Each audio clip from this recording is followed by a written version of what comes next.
Hi, my name is Jessica Bledsoe, and I am the Executive Director of We Care Ministries. We are a nonprofit here in Fort Myers, Florida, and we are committed to providing compassionate, affordable, faith based mental health care. With me on my team, I have Ray Junta, who is a licensed clinical social worker, and today we have a question that he's going to help us answer. We have been hearing a lot from our clients and a lot from you about things that are going on in the midst of COVID. And so today we wanted to take some time and answer something that's kind of on my heart. It's been on a lot of people's hearts, and that is we've been in this season of COVID-19 for a little while. We've been self-quarantined, and there is not a definite end in sight. With that, we have had some emotions presenting, some anxiety. And with this anxiety, I thought maybe it would be gone by now. We've been in this for a few weeks. We have had enough time, but I'm still feeling anxious. I'm anxious about what is happening, what might happen in the future, what isn't happening anymore. So, Ray, can you give us a few words about this feeling, this anxiety we're all experiencing? It's a great question because everybody is anxious right now. If you're not anxious right now, I would venture to say you probably don't have a pulse. You definitely are not being emotionally honest with yourself or others. So, anxiety, when you're feeling anxiety, just remember everybody around you is feeling anxious as well. We're feeling anxious about our finances. Jobs are just gone. Our businesses are closed. We're feeling anxious about just, are we doing a good enough job educating our children? You know, yeah, I'm their parent, but you know what? They have a teacher. We're feeling anxious about so many things. The virus itself. I mean, thousands of people have died from the virus. We are walking around with anxiety. But the interesting thing that you and I both know as clinical social workers is that there is expected anxiety and there is unexpected anxiety. And expected anxiety, we have that all the time. And we process that all the time by using our resources. Expected anxiety comes about when we want to get married, when we want to date this person, when we want to start this job. We have certain amounts of anxiety about all of those things. And what do?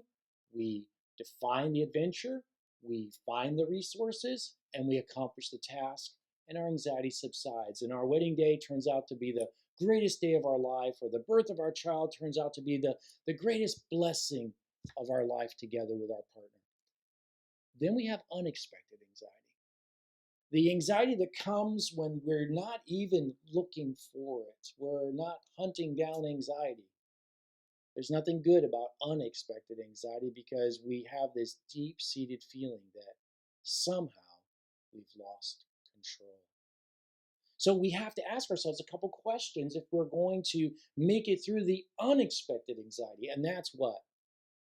What have we done in the past when unexpected anxiety has come and knocked at our door?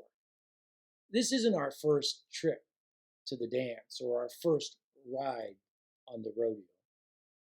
We live with unexpected anxiety a lot of times, and we have processed it. Sometimes we've processed it by physically getting in shape. Sometimes we have processed it by practicing deep breathing exercises. Sometimes we have processed it by eating better.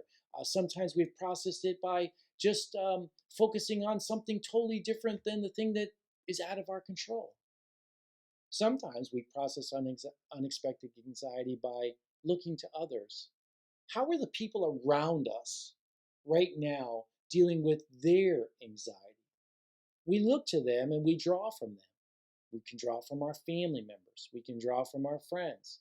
We're connected, although everything is canceled.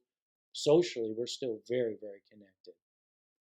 It's really, really important for us to understand also that many times that people who are feeling unexpected anxiety return to a place called faith.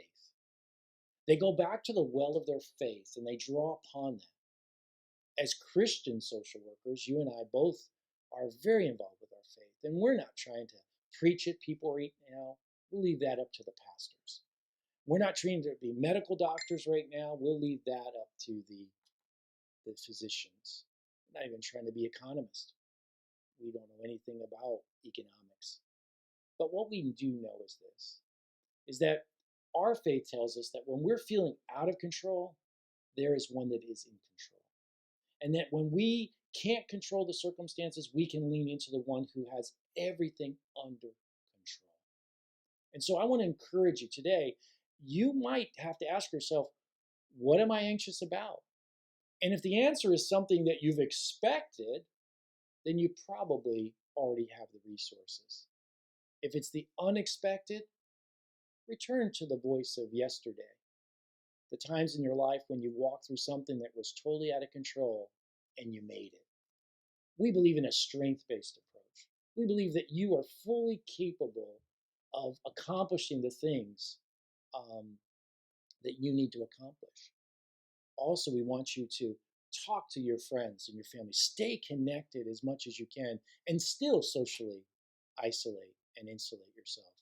And finally, this is a great time in the midst of your anxiety and life is out of control to reconnect with your faith. Thanks, Ray, for exploring that with us. We welcome you to tune in with us again. We're going to be covering some more questions, some more topics about our mental health and our emotional well-being at this time. And so I invite you to tune in. I invite you to come back. And if you have any questions or suggestions, just feel free to let us know.